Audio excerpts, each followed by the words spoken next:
और इसी के साथ मेरा पहला सवाल आपसे यही है कि हार्ट अटैक क्या है? हार्ट अटैक मायोकार्डियल इंफार्क्शन बोल सकते हैं इसको मेडिकल भाषा में।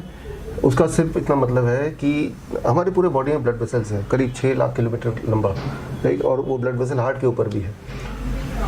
वो ब्लड वेसल जो हार्ट के सेल्स को ब्लड भेजता है, फूड भेजता है, ऑक्सीजन भेजता है, उसमें अगर कहीं पे कोई ब्लॉकेज आ जाए, उस ब्लॉकेज से आपको जो तकलीफ होती है, राइट, आपको डिस्कम्फर्ट होगा, पेन होगा, आपको पसीने छूटने लगेंगे, आपके एंजाइना, पेन को एंजाइना बोलते हैं, हार्ट के यहाँ पेन होगा और वो पेन रेडिएट करेगा हाथों में। तो इस तरह के जो डिस्कम्फर्ट्स हैं, या जब चलेंगे तो पेन होगा, तो उसे, और अगर पेन ज़्यादा हो गया, पसीने एकदम छूटने लगे, पेन की इंटेंसिटी बढ़ती जा रही है, यानी कि हार्ट अटैक हो गया। ब्लॉकेज तो होना अपने आप में हार्ट अटैक नहीं है, ब्लॉकेज की वजह से हार्ट अटैक, मतलब ये कि ब्लॉकेज जब 100% हो गया और ब्लड अब जा नहीं रहा सेल्स में, हार्ट के सेल्स को जब खाना पीना ब्लड नहीं मिल रहा है, हार्ट के सेल मरने लगेंगे, और जैसे जैसे वो मरने लगेंगे वैसे वैसे आपको दर्द का एहसास बढ़ने लगेगा। इस पल को बोलेंगे आपको हार्ट अटैक हो चुका है। हालांकि एक बात और मैं बता दूं यहाँ पे कि जिस तरह के मैंने सिम्टम बताए, ये सारे सिम्टम तब भी हो सकते हैं जब किसी को गैस्ट्रिक पेन हो, राइट, यानी कि वो पेन आएगा पेट से, लेकिन उसको ऐसा लगेगा कि मुझे हार्ट अटैक आ गया 99% केसेस में। तो वो हार्ट अटैक की तरह की कई सारे इलाज चलेंगे उस पर, हालांकि वो हार्ट अटैक अभी था ही नहीं। ज़्यादातर 99% लोगों का हार्ट अटैक नहीं होता, वो गैस्ट्रिक पेन होता है, जो कि अपने आप ही समय के साथ ठीक हो जाता है।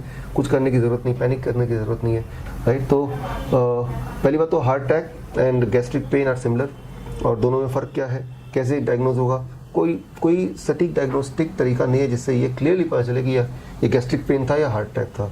ऐसे कुछ ब्लड टेस्ट हैं, लेकिन फिर भी वो उतने रिलायबल नहीं है, तो वो तो एक तुक्के वाली बात ही हो सकती है। लेकिन मैंने ओवरव्यू आपको बता दिया है आपके सवाल का जवाब कि हार्ट अटैक क्या है। लेकिन फिर भी सर इतना सिमिलर है तो कैसे पता चलेगा कि किसी को हार्ट अटैक आ गया है? ऐसे नहीं पता चलेगा, आप मान के चलिए दोनों में से कुछ भी हो सकता है। ज़्यादातर 99% चांसेस है कि वो गैस्ट्रिक होगा, इसे कहते हैं GERD, gastric oesophageal reflex disease, GERD, gastric oesophageal reflex disease. तो पता चलेगा नहीं, लेकिन हाँ, आपकी हिस्ट्री अगर है कि गैस्ट्रिक की, तो आप मान सकते हैं शायद वो गैस्ट्रिक पेन ही हो। इस तरह से आप थोड़ा अंदाज़ा ही लगा सकते हैं, आप पिन पॉइंट करके नहीं पता चल सकता। ECG करके बोलते हैं कि आपको हार्ट अटैक का पेन है, ये वो भी रिलायबल नहीं है, राइट, वो भी एक तुक्के वाली बात ही है, उससे भी नहीं पता चलता। तो एक सवाल सर मेरा ये भी है कि हार्ट अटैक और कार्डियक अरेस्ट में क्या अंतर है? देखिए, अभी एक तीसरी चीज आ गई, अभी हम बात कर रहे थे हार्ट अटैक की और GERD की, राइट। अब तीसरी चीज आ गई कार्डियक अरेस्ट। कार्डियक अरेस्ट का मतलब होता है डेथ। कोई इंसान जैसे मर गया अभी आंखों के सामने, तो पहले 10 मिनट में उसे बोलेंगे कार्डियक अरेस्ट, 10 मिनट बीत गए तो उसी डेथ को बोलेंगे डेथ। डेथ से पहले, राइट, मरने के बाद और 10 मिनट हुए नहीं तो हम बोल सकते हैं he has gone in A cardiac arrest. मतलब आपके सामने कोई पड़ा हुआ है, अभी आप जिंदा था आपके सामने, अभी अचानक वो कोलैप्स हो गया और आपने सिर्फ ये देखा कि उसके पल्स नहीं है, सांसें नहीं है, तो आप बोलेंगे he has gone in cardiac arrest. और ऐसे 10 मिनट बीत गए, अब बोलेंगे ये मर गया। मरने और जीने के बीच का जो समय है 10 minute, that is cardiac arrest. मतलब ये कि जब इंसान कोई मरता है तो एकदम से नहीं मरता है, उसकी सांसें चली जाती है, पल्स चला जाता है, वो ऐसे ही डेड बॉडी की तरफ पड़ा रहता है, उसकी जो आत्मा है वो आसपास ही रहती है, तो he is still in cardiac arrest. ऐसे में उसके अगर हार्ट को पंप कर सकते हैं जिनको आता है ठीक से, आत्मा वापस आ सकती है। तो डेथ तो वापस नहीं हो सकता, कार्डियक अरेस्ट वापस हो सकता है। इसीलिए पहले 10 मिनट को डेथ ना बोल के बोलते हैं cardiac arrest. Cardiac arrest is not heart attack. Heart attack में तो वो जिंदा है, कार्डियक अरेस्ट का मतलब है कि वो मर गया है लेकिन 10 मिनट हुए नहीं, तो मरना घोषित नहीं कर सकता।